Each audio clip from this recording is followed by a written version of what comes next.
Hi, welcome to my YouTube channel. ನಮ್ಮೂರಲ್ಲಿ ಇವತ್ತು ಖಾರ ಹಬ್ಬ ಇರೋದ್ರಿಂದ ನಮ್ಮ ದೊಡ್ಡಪ್ಪವ್ರ ಮನೆಯಲ್ಲಿ ಆಲ್ರೆಡಿ ಅವ್ರ ಮನೇಲಿರೋ ಹಸುಗೆಲ್ಲ ಮೈ ತೊಳೆದು ನೀಟಾಗಿ ಕ್ಲೀನ್ ಮಾಡಿ ಬ್ಯಾಂಡ್ ಮತ್ತು ಟೇಪು ಎಲ್ಲ ಕಟ್ಟಿದ್ರು. ಬಟ್ ಯಾವುದೇ ರೀತಿ ಹೂ ಏನೂ ಹಾಕಿರಲಿಲ್ಲ. ಇವರೇ ನೋಡಿ ನಮ್ಮ ದೊಡ್ಡಪ್ಪ. ಇವ್ರು ಹೇಳ್ತಾ ಇದ್ದಾರೆ, ನಾನು ಇಲ್ಲಿ ಯಾವುದೇ ರೀತಿಯಾದಂಥ ಅಲಂಕಾರ ಏನೂ ಮಾಡಲ್ಲ. ಯಾಕಂದರೆ ನಾವಿರೋದು ಹೊಲದಲ್ಲಿ. ಇಲ್ಲಿಂದ ನಾವು ದೇವಸ್ಥಾನಕ್ಕೆ ಹೋಗಬೇಕು ಅಂದರೆ ಒಂದು ಅರ್ಧ ಗಂಟೆ ಬೇಕಾಗುತ್ತೆ. ಅರ್ಧ ಗಂಟೆಯಲ್ಲಿ ಇವಾಗಲೇ ಟೈಮು 2:30-3 ಗಂಟೆ ಆಗಿತ್ತು. ಈ ಟೈಮಲ್ಲಿ ನಾವು ಹೂವೆಲ್ಲ ಹಾಕ್ಕೊಂಡು ಹೋದರೆ ಎಲ್ಲ ಬಾಡೋಗುತ್ತೆ. ಸೊ ನಾವು ಅಲ್ಲಿ ದೇವಸ್ಥಾನದ ಹತ್ರನೇ ಹೋಗಿ ಹಾಕೋತೀವಿ, ಎಲ್ಲರೂ ಬಂದಮೇಲೆ ಅಂತ ಹೇಳ್ತಾ ಇದ್ದಾರೆ. ಮತ್ತು ನಮ್ಮ ದೊಡ್ಡಪ್ಪ ಹೇಳಿದ್ರು, ನಾನು ದೇವಸ್ಥಾನದ ಹತ್ರ ಹೋಗ್ಬಿಟ್ಟು ಫೋನ್ ಮಾಡ್ತೀನಿ, ನೀವು ಅವಾಗ ಹೂವೆಲ್ಲ ತೊಗೊಂಡು ಬನ್ನಿ, ಅಲ್ಲೇ ರೆಡಿ ಮಾಡೋಣ ಅಂತ ಹೇಳ್ಬಿಟ್ಟು ಅವರು ಹೊರಟರು. ದೇವಸ್ಥಾನಕ್ಕೆ ಹೋಗ್ತಿರೋ ನಮ್ಮ ದೊಡ್ಡಪ್ಪನ ಬನ್ನಿ ಅಂತ ಹೇಳಿ ಖಾರ ಹಬ್ಬ ಎಂತಕ್ಕೆ ಮಾಡ್ತಾರೆ ದೊಡ್ಡಪ್ಪ ಅಂತ ಕೇಳಿದ್ರೆ ಅವ್ರು ಏನು ಹೇಳಿದ್ರು ಅಂತ ನೋಡಿ. ಲೈಟ್ ನೋಡು, ಅದನ್ನ ಕರೆಕ್ಟಾಗಿ ಓದ್ಕೊಂಡ್ಬಿಟ್ಟು ನಿಂಗೆ ಗೊತ್ತಾಗ್ಬಿಡ್ತೈತೆ ಖಾರ ಹಬ್ಬ ಅಂದ್ರೆ ಏನು. ಆಷಾಢ ಬರುತ್ತೆ ಅಂತಾನೆ ದರಿದ್ರ ಆಷಾಢದಾಗ ಏನು ಮಾಡಬಾರ್ದು, ಶುಭ ಕಾರ್ಯ ಅಲ್ಲಿಗೆ ಅಂತ್ಯ. ಮದುವೆ ಲಗ್ನ ಶುಭ ಕಾರ್ಯಗಳ್ನು ಆಷಾಢದಾಗ ಏನು ಮಾಡಲ್ಲ. ಜ್ಯೇಷ್ಠ ಮಾಸ ಅಲ್ಲಿ ಕ್ಲೋಸ್ ಆದ ತಕ್ಷಣ ಸ್ಟಾಪು, ಅದು ಶುಭ ದಿನ ಅಂತ ಹೇಳ್ಬಿಟ್ಟು ಅಲ್ಲಿಗೆ ಲಾಸ್ಟ್ ಮಾಡ್ತಾರೆ ಈ ಅಮಾವಾಸ್ಯೆ ಬರೋದ್ರೊಳಗೆ ಅಷ್ಟೇ.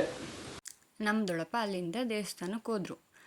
ಅವ್ರು ಹೋಗಿ ಒಂದು 1 ಅವರ್ ಆದಮೇಲೆ ನಾನು, ನನ್ನ ತಮ್ಮ ಮತ್ತು ನನ್ನ ಮಗಳು ದೇವಸ್ಥಾನಕ್ಕೆ ಹೊರಟ್ವಿ. ನಾವು ದೇವಸ್ಥಾನದ ಹತ್ರ ಹೋಗೋ ಅಷ್ಟರಲ್ಲಿ ಆಲ್ರೆಡಿ ಎಲ್ಲರೂ ಹಸು ಕರ್ಕೊಂಬಂದಿದ್ರು ಮತ್ತು ಎಲ್ಲ ರೆಡಿ ಮಾಡಿ ನಿಲ್ಲಿಸಿದ್ರು. ಹಾಗೆ ನಮ್ಮ ಅಣ್ಣ ಅವರೂ ಸಹ ಬಂದಿದ್ದರು. ಇವರೇ ನೋಡಿ ನಮ್ಮಣ್ಣ ಮಧುಸೂದನ್ ಅಂತ ಹೇಳಿ. ಮತ್ತು ಹಾಗೆ ಒಂದು ರೌಂಡ್ ಎಲ್ಲ ಹಸುಗಳ್ನೂ ನಿಲ್ಲಿಸ್ಬಿಟ್ಟು ಪೂಜೆ ಮಾಡಿ ಅದಕ್ಕೆ ಪ್ರಸಾದನ ಕೊಟ್ಟರು. ಇವಾಗ ಇಲ್ಲೆಲ್ಲ ಪೂಜೆ ಮುಗಿಸ್ಕೊಂಡು ನೆಕ್ಸ್ಟು ಊರೊಳಗಡೆ ಹೋಗ್ತಾರೆ. ಊರಲ್ಲಿ ಹೋಗ್ಬಿಟ್ಟು ಏನು ಮಾಡ್ತಾರೆ ಅಂತ ಹೇಳ್ತೀನಿ. ಇದೇ ನೋಡಿ ನಮ್ಮ ದೊಡ್ಡಪ್ಪ ಎಲ್ಲರೂ ಊರ ಕಡೆ ಹೊರಟರು. ನಾವು ದೇವಸ್ಥಾನದೊಳಗಡೆ ಹೋಗ್ತಾಯಿದ್ವಿ. ಫಸ್ಟ್ ಟೈಮ್ ಅಲ್ವಾ ನಾನು ನನ್ನ ಮಗಳನ್ನ ಕರ್ಕೊಂಬಂದಿರೋದು.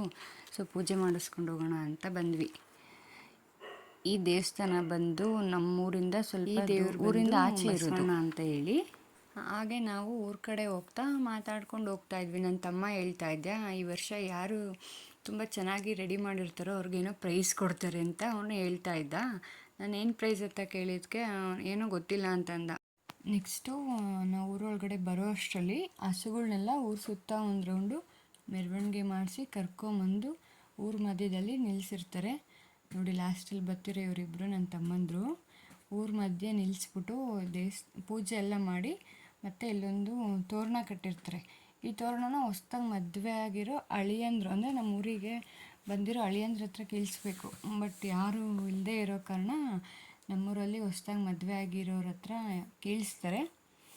ಇದೇ ಫಸ್ಟ್ ಟೈಮ್ ನಾನು ನೋಡ್ತಾ ಇರೋದು, ಹೊಸ್ದಾಗಿ ಮದುವೆ ಆಗಿರೋರ ಹತ್ರ ತೋರಣ ಕೀಳಿಸ್ತಿರೋದನ್ನ. ಪ್ರತಿ ಸಲ ಏನು ಮಾಡೋರು ಅಂತ ಅಂದರೆ, ಈಗ ಮದುವೆ ಆಗಿ 10 ವರ್ಷ 15 ವರ್ಷ ಆಗಿರೋರೆಲ್ಲ ತೋರಣ ಕೀಳೋರು. ಇವರೇ ನೋಡಿ ನಮ್ಮೂರಲ್ಲಿ ಹೊಸ್ದಾಗಿ ಮದುವೆ ಆಗಿರೋರು. ಇವ್ರ ಹತ್ರ ತೋರಣ ಕೀಳ್ಸಿದ್ದಾದ್ಮೇಲೆ ನೆಕ್ಸ್ಟು ಊರಾಚೆ ಇರೋ ದೇವಸ್ಥಾನಕ್ಕೆ ಹೋಗ್ತಾರೆ.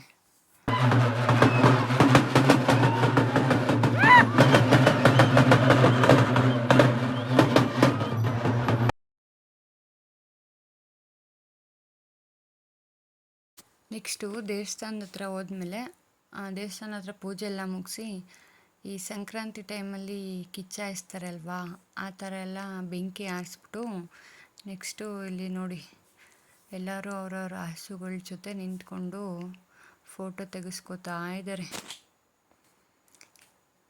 ಪೂಜೆ ಆದಮೇಲೆ ನಾವು ಮನೆಗೆ ಬಂದ್ವಿ. ನೆಕ್ಸ್ಟು ಒಂದು ವೀಡಿಯೋ ಲಾಸ್ಟಲ್ಲಿ ಒಂದು ವೀಡಿಯೋ ಅಟ್ಯಾಚ್ ಮಾಡಿರ್ತೀನಿ ನೋಡಿ.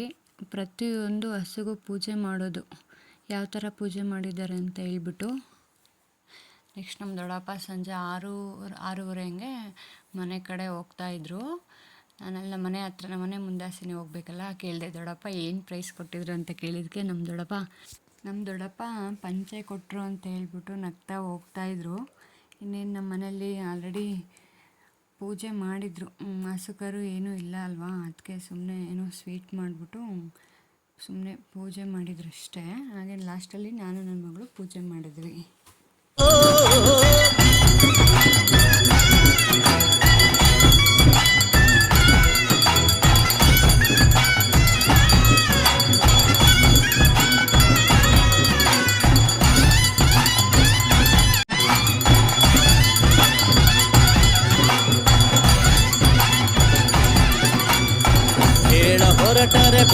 ಬೆಳಗಿನ ತನಕ ಕಾಳ ಪಯಣವು ಮುಗಿಯುವ ತನಕ ಹೇಳ ಹೊರಟರೆ ಬೆಳಗಿನ ತನಕ ಕಾಳ ಪಯಣವು ಮುಗಿಯುವ ತನಕ ಕಥೆಯೋ ಇನವ್ಯಥೆಯೋ ಕಾರ್ಮಿಕದ ಸಂಗತಿಯೋ